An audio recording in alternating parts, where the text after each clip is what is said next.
जैसा कि last episode में हमने देखा था कि हाउ जियांग यून को लेकर हॉट एयर बलून में शिहू सिटी रवाना हो गया, मगर इस एंशिएंट वर्ल्ड की दिशाएं ह्यूमन वर्ल्ड से अलग थी, जिसके चलते हाउ जियांग एक मिस्टिक स्पिरिचुअल ईगल के इलाके में पहुंच जाता है। तो उस ईगल ने इन लोगों को खाने की कोशिश करना शुरू की और एक लंबे बैटल के बाद हाउ जियांग उसे खत्म कर देता है। वो ईगल एक वॉरियर था जिसका मीट खाने की वजह से यून ने कल्टीवेशन में ब्रेक थ्रू कर लिया और इस प्रोसेस में स्पिरिट मू भी उसका साथ देता है। जिसके बाद मू यून और हाउ जियांग को लेकर अपने कबीले पहुंच गया, जहां पर वो अपने दोस्त शी के सामने दावा करता है कि उसी ने मिस्टिक ईगल को मारा था, जिसके चलते उन दोनों में लड़ाई शुरू हो गई। और तभी कबीले का सरदार हुक्म देता है कि अगली सुबह मू को उसके दोस्त शी का मुकाबला करना होगा और जो भी इस ड्यूअल में जीतेगा उसी को डिवाइन सोर्ड पुल करने का चांस मिलेगा।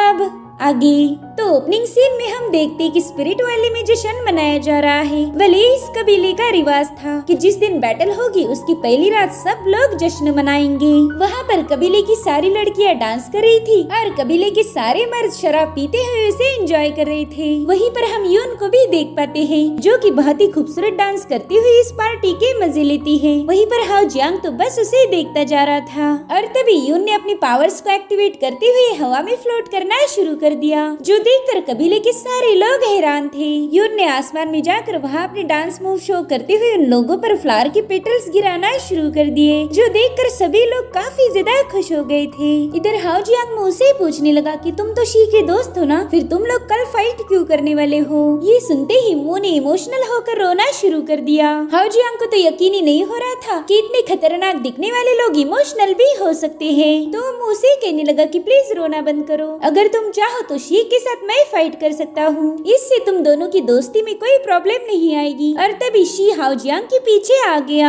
हाउ जियांग को तो लगता है कि शी उसे वहीं पर पीटना शुरू कर देगा, इसलिए वो कहते भाई मैं तो मजाक कर रहा था। जिसके बाद वो जानबूझकर यू को चीयर्स करने लगा ताकि शी का ध्यान भटक जाए। इधर शी मू के पास जाकर बैठ जाता है। मू से कहता है मेरे दोस्त प्लीज कबूल कर लो कि मैं तुमसे ज्यादा पावरफुल हूँ। जिस पर शी कहने लगा कि मैं जानता हूँ उस ईगल को किसने मारा था, वो तुम नहीं बल्कि आउटसाइडर है, क्योंकि उतने पावरफुल ईगल को तुम कभी मार नहीं सकते। ये सुनकर मू ने रोना शुरू कर दिया। शिव से कह रहा था कि भाई ये हमारी आखिरी पार्टी है, शायद अगली बार हमें साथ में बैठकर पीने का मौका ना मिले, तो क्यों ना हम दोनों मिलकर इस आखिरी पलों को एंजॉय करें। जिसके बाद वो अपनी शराब का मटका मू की तरफ ऑफर करता है। वो कह रहा था कि हम दोनों जिगरी दोस्त हैं, चाहे हमारे दरमियान कुछ भी क्यों ना हो, हमारी दोस्ती कभी टूटेगी नहीं। तो मू ने भी उस मटके से शराब पीना शुरू कर दी, मगर उस शराब में कुछ मिला हुआ था जिससे मू वहीं पर बेहोश हो जाता है। हाउ जियांग तो ये सब देखकर हैरान हो गया। वो शी से पूछने लगा कि बताओ तुमने उस शराब में क्या मिलाया था जिससे बेचारा मू यहीं पर बेहोश हो गया। लेकिन शी इस पर कोई जवाब नहीं देता। वो कहता है कि हमने मूव को लेकर सैंड केव में जाना चाहिए, तुम भी मेरे साथ चलो, मैं तुम्हें कुछ जरूरी बात बताना चाहता हूँ। जिसके बाद शी मू को अपने कंधे पर कैरी करते हुए सैंड केव की तरफ रवाना हो गया। रास्ते में वो हाउ जियांग से पूछने लगा कि बच्चे क्या तुमने कभी डिवाइन सोर्ड का नाम सुना है? हाउ जियांग उसके इस सवाल से थोड़ा सा सरप्राइज था। तभी शी उसे बताने लगा कि डिवाइन सोर्ड काफी ज्यादा स्पेशल है।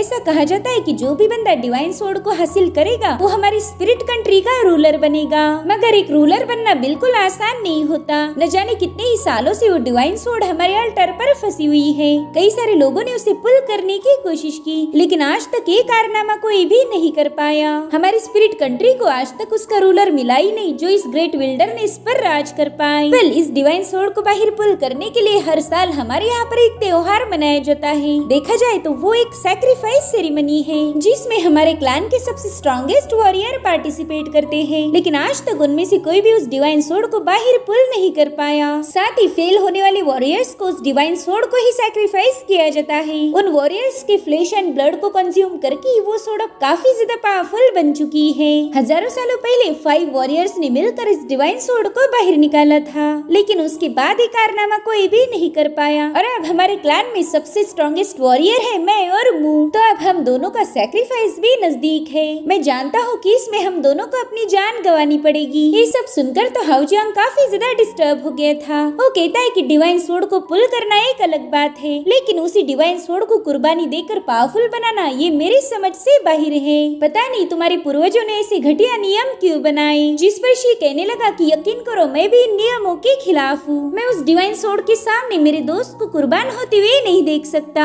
इसलिए थोड़े दिन पहले ही मैंने मुंह पर कमजोर होने का इल्जाम लगाकर उसे कबीले से बाहर करवा दिया, ताकि उस डिवाइन सोर्ड को पुल करने का मौका मुझे मिले। अगर मैं उसमें फेल भी हो जाता तो सैक्रिफाइस मुझे कर देते, एटलीस्ट मैं मुंह की जान बचा ही लेता। लेकिन ये बेवकूफ तुम्हें लेकर दोबारा से कबीले में वापस आ गया। जिस पर हाओजियांग कहता है कि अच्छा अब मैं समझ गया, शायद इसी वजह से तुमने मुंह को बेहोश किया है। शी कहता है कि मैं मेरे दोस्त को मरने नहीं दे सकता। मैं चाहता हूँ कि इसके होश में आने से पहले ही सैक्रिफाइस सेरेमनी खत्म हो जाए। मुंह मेरे साथ तुम्हें भी अपना दोस्त मानने लगा है, तो प्लीज मुझसे वादा करो कि तुम मुंह को सेफ रखोगे। मैं चाहता हूँ कि तुम मुंह को लेकर इस कबीले से दूर चले जाओ। जिस पर हाओजियांग कहता है कि मेरे दोस्त तुम भी मेरे साथ चल सकते हो। वैसे सच बताओ तो मैं भी सैक्रिफाइस सेरेमनी के बिल्कुल खिलाफ हूँ। अगर तुम चाहो तो हम यही रुक कर कल इसके खिलाफ आवाज उठाएंगे। मैं जानता हूँ कि कबीले के कई सारे लोग तुम्हारे साथ हो जाएंगे, और अगर ऐसा नहीं हुआ तो फिर हमारे पास यहाँ से भागने के अलावा और कोई रास्ता नहीं। लेकिन शी को खुद की बिल्कुल भी परवाह नहीं थी। वो कहता है कि मुंह सेफ रहे वही मेरे लिए काफी होगा।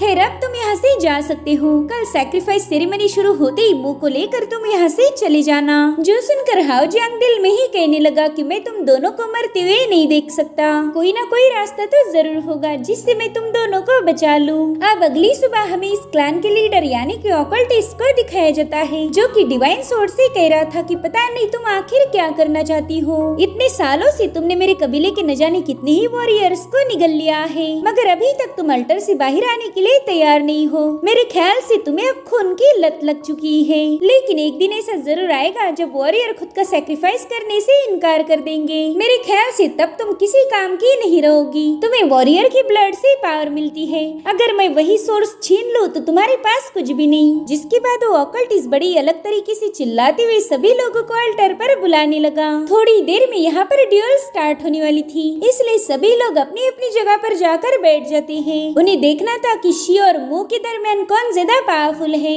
जो भी ये फाइट जीतेगा उसे ही डिवाइन सोर्ड को पुल करने का मौका मिलेगा। और तभी वहाँ पर शी की एंट्री होती है। शी को देखते ही ऑकल्टिस्ट ने अनाउंस किया कि सैक्रिफाइस सेरेमनी अब शुरू हो चुकी है। इस अनाउंसमेंट के होते ही लोगों ने मुंह और शी को चीयर्स करना शुरू कर दिया। तभी शी सबको बता देता है कि मुंह यहाँ से जा चुका है, इसलिए मैं ही डिवाइन सोर्ड को पुल करूंगा। जो सुनकर कबीले के सभी लोग हैरान हो गए। वो कह रहे थे कि मुंह ऐसे बैटल छोड़कर भाग नहीं सकता, ये हमारे कबीले के कानूनों के खिलाफ है। अब शी अल्टर के पास जाकर डिवाइन सोर्ड को टच करने वाला था कि तभी उसे मुंह की आवाज आई। वो शी से कहने लगा कि मुझसे फाइट किए बिना तुम सोर्ड को पुल नहीं कर सकते। शी तो उसे वहाँ देखकर काफी ज्यादा भड़क गया था। वेल इसमें सारी गलती हाओजियांग की है। वो जानबूझकर मुंह को कबीले से दूर नहीं ले जाता, क्योंकि उसे यहाँ के नियमों को तोड़ना था। और तभी ऑकल्टिस्ट अनाउंस करता है कि अब ड्यूल को शुरू किया जाए। इस अनाउंसमेंट के होते ही मुंह ने सीधा जंप लगाते हुए शी पर हमला कर दिया। वो शी के सर पर एक जोरदार लात मारते हुए उसे पीछे ढकेल देता है। तो अब शी के पास भी उसके साथ फाइट करने के अलावा और कोई ऑप्शन नहीं था। वो मुंह पर पंचे सीट करते हुए कहने लगा कि मैंने तुम्हें यहाँ से भागने का मौका दिया था, लेकिन तुम हमेशा अपनी मर्जी चलाते हो। तुमने अपने दोस्त की आज तक एक नहीं सुनी। लेकिन मुंह उसकी बातों को इग्नोर करते हुए सीधा उस पर एक और लात जड़ देता है, जिस वजह से गुस्से में आकर शी ने भी उस पर एक पंच मारने की कोशिश की। लेकिन मुंह से डॉज करते हुए शी के सीने पर एक जोरदार लात जड़ देता है, जिससे शी काफी पीछे ढकेला गया था। इसलिए अब वो भी अपनी पूरी ताकत लगाते हुए मुंह के साथ भिड़ जाता है। वो दोनों एक दूसरे की पावर को आजमा रहे थे। शी उससे कह रहा था कि अपने मैजिकल सिंबल के पावर का यूज करने की सोचना भी मत, लेकिन मुंह उसकी कोई बात नहीं सुन रहा था, जिस वजह से शी काफी ज्यादा भड़क जाता है। और अब उसने अपनी रियल पावर शो करते हुए मुंह की धुलाई करना शुरू कर दी। वो उस पर बहुत ही जबरदस्त पंचे हिट कर रहा था, जिससे मुंह की हालत खराब हो गई। मुंह के पास शी के मूव्स का कोई जवाब नहीं था, मगर फिर भी वो डिसाइड करता है कि अपनी पूरी ताकत लगाकर अपने दोस्त का मुकाबला करेगा। जिसके बाद वो दोनों भी एक दूसरे पर जबरदस्त अटैक करना शुरू कर देते हैं। लेकिन हर बार शी ही मुंह पर भारी पड़ रहा था। वो कई बार उसे किक मारने की कोशिश करता है, तो मुंह भी बड़ी तेजी के साथ खुद को बचाते हुए पीछे हटने लगा। लेकिन फाइनली उस पर शी की एक लात पड़ ही जाती है, और शी की एक ही लात में मुंह ये मुकाबला हार गया। वो खुद के कमजोर होने की वजह से काफी ज्यादा ज्यादा रोने लगा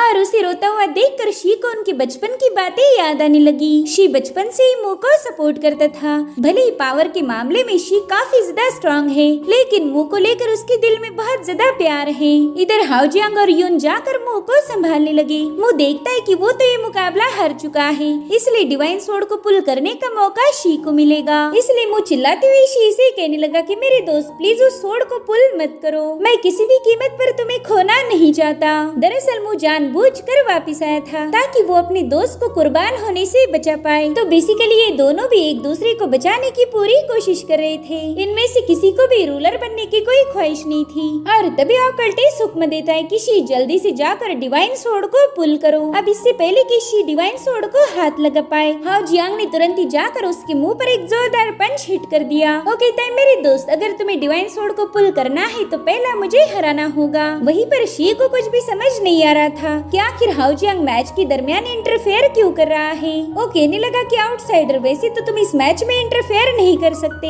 लेकिन अब तुम अरीना में आ ही गए हो तो मार भी तुम्हें खानी ही होगी। जिसके बाद शी ने अपनी पावरफुल टेक्निक यानी कि स्पिरिट आई टोटम आर्ट को एक्टिवेट कर दिया। इस मूव से शी की पावर काफी हद तक बढ़ गई। जिसके बाद वो हवा में जंप लगाते हुए हाओजियांग से कहने लगा कि आउटसाइडर जल्दी से गिव अप करो और तुम्हें मेरा मुक्का खाने की जरूरत नहीं पड़ेगी। तो हाओजियांग तुरंत ही अपने विंग्स को समन करते हुए शी के पंच को डॉज कर देता है। वो सीधे हवा में फ्लोट कर रहा था, जो देखकर कबीले के सारे लोग चौंक गए। इनफैक्ट ऑकल्टिस्ट को भी ये देखकर काफी बड़ा शॉक लग गया था। इस दुनिया का कोई भी ऑकल्टिस्ट सिंबल की पावर को एक्सेस नहीं कर सकता था, मगर हाओजियांग में ये एबिलिटी थी। वहीं पर शी भी हवा में जंप लगाते हुए उस पर अटैक करने की कोशिश करता है, मगर हाओजियांग उसे बड़ी ही आसानी से डॉज कर रहा था। वहीं पर कबीले का लीडर सोच रहा था कि आखिर ये बंदा है कौन, इसके पास तो ऑकल्टिस्ट के साथ साथ वॉरियर की भी पावर है। ऐसी पावर तो बहुत ही कम लोगों के पास होती है। कहीं ये बंदा फायर डेटी जुरांग का डिसेंडेंट तो नहीं है, या फिर ये गोल्डन क्रो जिनवू का डिसेंडेंट होगा। इधर शी हाओजियांग को एक भी पंच हिट नहीं कर पा रहा था, जिस वजह से उसे नीचे आना पड़ा।